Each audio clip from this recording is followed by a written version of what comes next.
Junho Kim, a young and brilliant Korean CEO, was the talk of Seoul's corporate world. He built his technology company from the ground up, becoming one of the youngest leaders in the industry. Charismatic but notoriously stubborn, Junho carried himself with an air of confidence that often bordered on arrogance.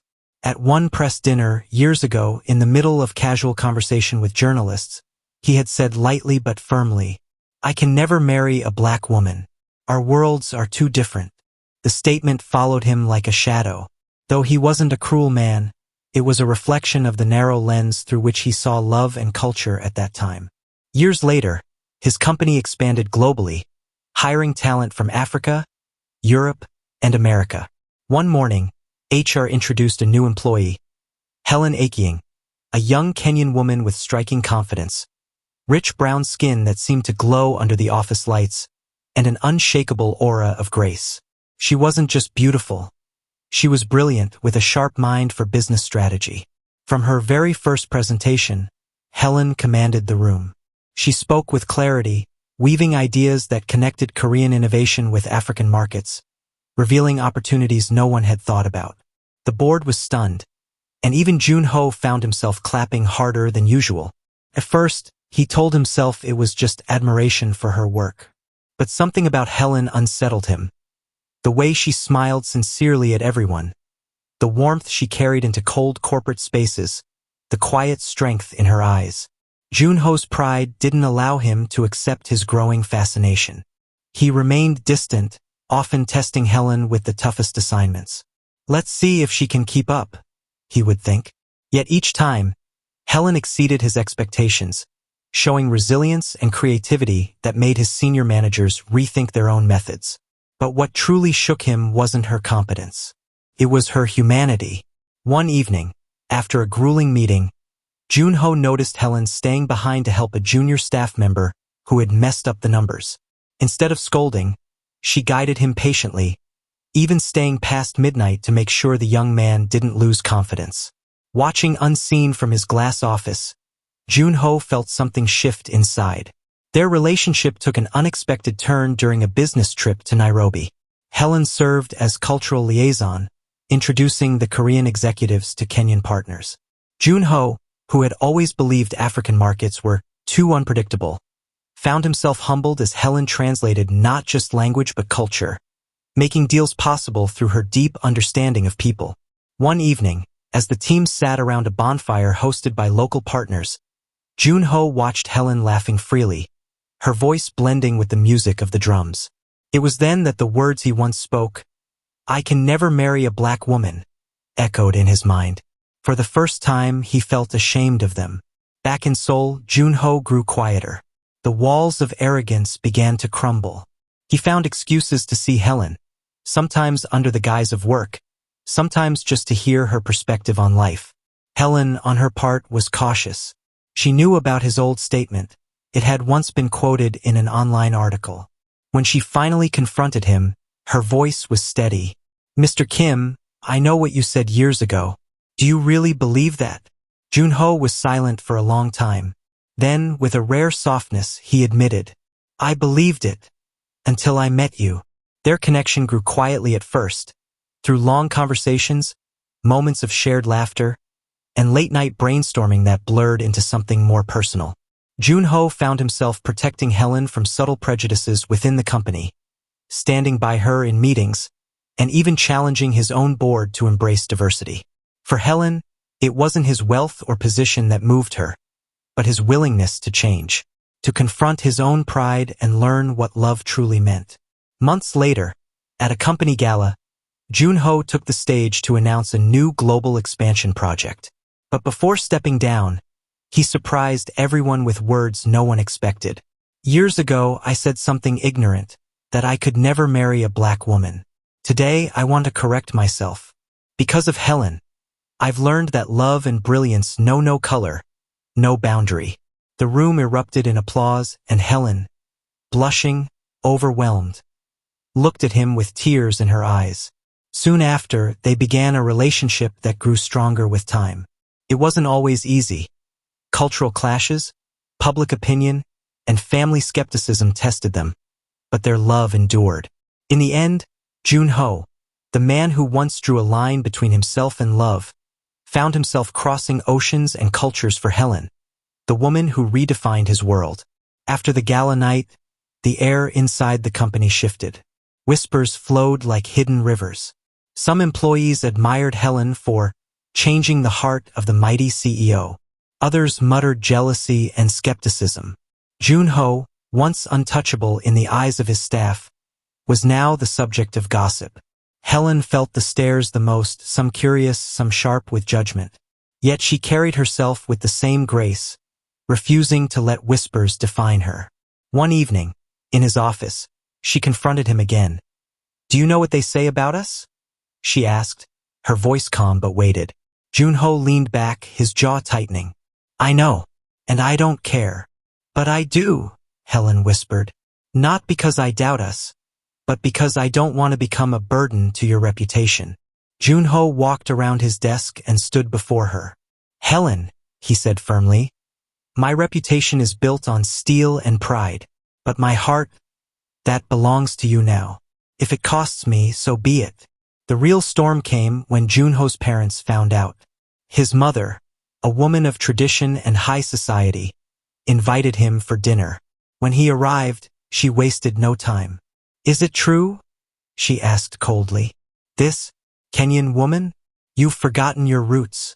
Jun-ho's father was silent, his stern gaze fixed on his son. "Yes, it's true," Jun-ho said without hesitation. "Her name is Helen. She's brilliant, kind, and she makes me a better man. I love her." His mother's chopsticks clattered onto the table. "You could marry anyone, Jun-ho. A woman of status, of lineage. Do you know what society will say?" "For once," Jun-ho replied, his voice steady, "I don't care what society says. I care what my heart says." His father finally spoke. "If you choose her, you will walk a difficult path. But if she is truly the one who strengthens you, then you must walk it." Meanwhile, Helen wrestled with her own doubts. Her family in Kenya was proud of her success, but when she told her sister about Jun-ho, the reaction was mixed. "A CEO? A Korean man? Helen, do you know what that means? You'll always be the outsider. His people will never fully accept you." Helen stayed quiet, her heart torn. She loved him, but could love survive under such scrutiny?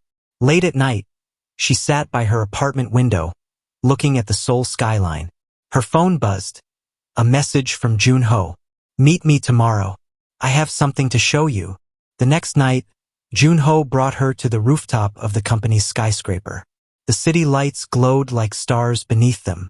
"Helen," he began, his voice uncharacteristically soft, "I've made mistakes. I once said I'd never love a woman like you. And yet, here you are, the reason I wake up each morning with purpose beyond business. You've broken my pride and rebuilt me into someone I didn't know I could be." He took her hand, looking into her eyes. With rare vulnerability. "I don't want to hide. Not from the board, not from my family, not from the world. I want you beside me, through every whisper, every battle. Will you?" Tears welled in Helen's eyes. She had seen his transformation, his sincerity, his courage to fight for her even against his own traditions. Slowly, she nodded. "Yes, Jun-ho, I will." And under the Seoul night sky, they sealed their promise. Not with grand gestures, but with a quiet kiss that carried the weight of everything they had endured, and everything still to come. News of Jun-ho's relationship with Helen hit the tabloids within weeks. Headlines screamed. Investors grew restless, board members whispered about reputation risk, and rival companies began using the scandal to their advantage. At a shareholders' meeting, one elder shareholder stood and said sharply, "Mr. Kim, this relationship of yours has become a distraction. We need a leader focused on profit, not personal affairs that invite ridicule." Jun-ho's gaze swept across the room, steady as steel. "Helen is not a distraction. She is part of the reason we've expanded successfully into Africa. If you think love weakens leadership, then you misunderstand leadership itself." The room fell silent. For the first time, they saw a man who wasn't just a CEO, but a human willing to fight for what mattered. But while Jun-ho defended her in boardrooms, Helen faced the quieter, sharper edges of prejudice. Colleagues doubted her ideas, attributing her success to favoritism. Some mocked her accent behind her back. One evening, she broke down in tears, confessing to Jun-ho, "I don't belong here. No matter what I do, they'll never see me as more than the woman who trapped the CEO." Jun-ho held her close. "Then let me show them who you are. Not as my girlfriend, but as Helen, the strategist who sees what none of us can." Months later, an international deal almost collapsed. A West African partner company threatened to withdraw after cultural misunderstandings soured negotiations. The board panicked. Millions were at stake. Jun-ho turned to Helen. "It's your call." With calm precision, Helen flew to Ghana, met the executives on their terms, spoke in a blend of English and Swahili, and built bridges the Koreans couldn't. Within a week, the deal was not only saved but doubled in scope. When the contract was signed, one senior executive whispered, "She's not here because of him. He's lucky to have her." For the first time, respect replaced doubt. Back in Seoul, at the company's annual gala, Jun-ho walked on stage again. But this time, he didn't speak about profits or expansions. He spoke about Helen. "I once said something foolish, that I could never marry a black woman. Tonight, I stand corrected before the world. Because the woman beside me is not just black, not just foreign. She is the most extraordinary human I've ever known. And I intend to spend my life with her." Gasps, applause, and flashes filled the hall as Jun-ho took Helen's hand and led her to the stage. She stood, radiant yet humble, no longer in the shadows of whispers, but in the light of truth. Their story was no longer about a CEO and an employee. It was about a man and a woman who fought through prejudice, pride, and tradition to find love that defied borders.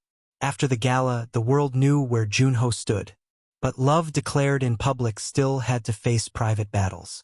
Helen traveled with Jun-ho to meet his parents again.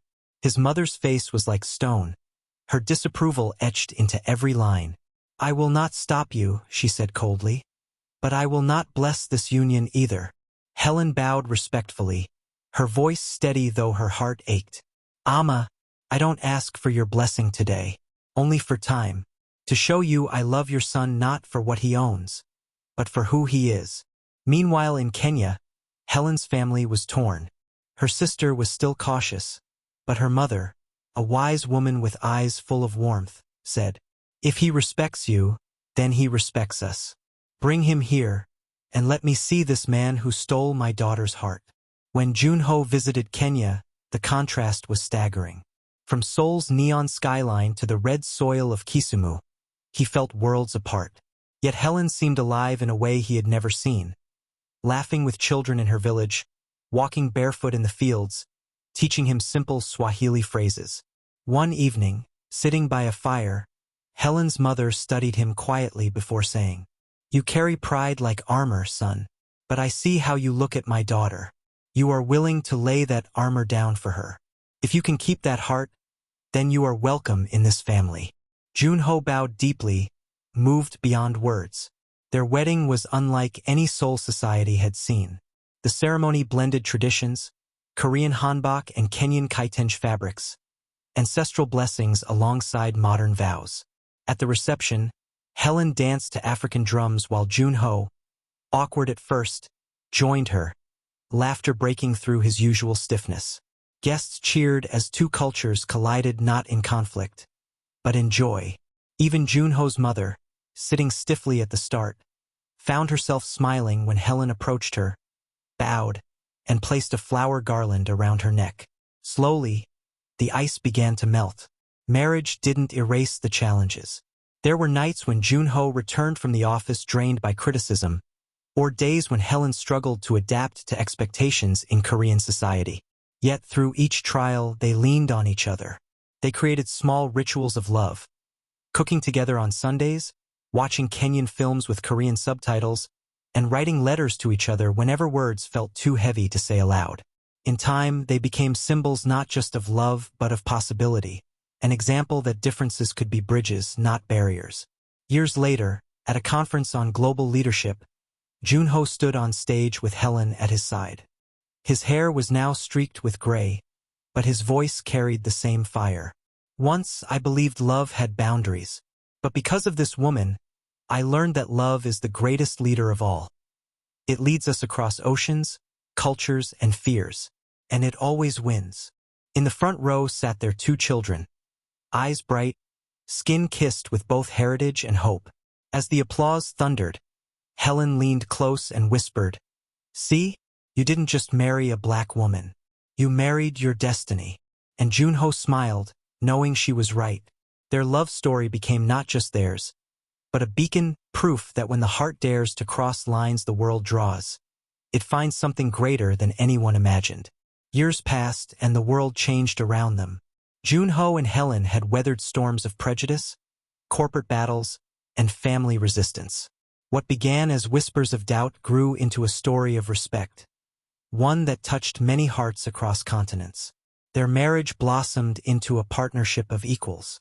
Junho led his company with more compassion than pride, while Helen became a bridge between cultures, opening new opportunities in Africa and Asia. Together, they built not just a business empire, but a legacy of understanding. At home, their children grew up with two worlds in their veins, eating kimchi with ugali, bowing in respect while singing in Swahili. They carried both cultures proudly, living proof that love could weave differences into something beautiful. One evening, as the sun set over Seoul, Helen and Junho sat on their rooftop, the same one where he once made his promise. The city lights sparkled below, but their eyes were fixed on each other. "Do you remember what you once said?" Helen teased gently. "That I'd never marry a black woman?" Junho chuckled, shaking his head. "The most foolish words I've ever spoken." "And yet," Helen smiled, resting her head on his shoulder, "those words led you to me." He kissed her forehead softly. "No, love led me to you, and it will lead us forever." As the night wrapped around them, they knew their story wasn't just about a CEO and an employee, or even about Korea and Kenya. It was about love daring to cross borders, defy doubt, and stand tall against the world. And in that love, they found their forever. Their story ends not in defiance, but in harmony, two souls from different worlds proving that love, when true, is the most powerful force of all. Two worlds apart, yet hearts aligned. He spoke of limits, love confined. But fate unveiled what pride denied, a love that crossed the great divide. Through whispers sharp and trials deep, they sewed a bond the world could keep. Korea's dawn, Kenya's flame, together we wrote a timeless name. No borders bound, no color chained, their love endured, their hearts remained. For in the end they came to see, true love was always destiny. Thanks for watching. If you enjoy the story, please leave a comment, also like, share, and subscribe to my channel, and click on the notification icon so that you will be notified when the new video is uploaded.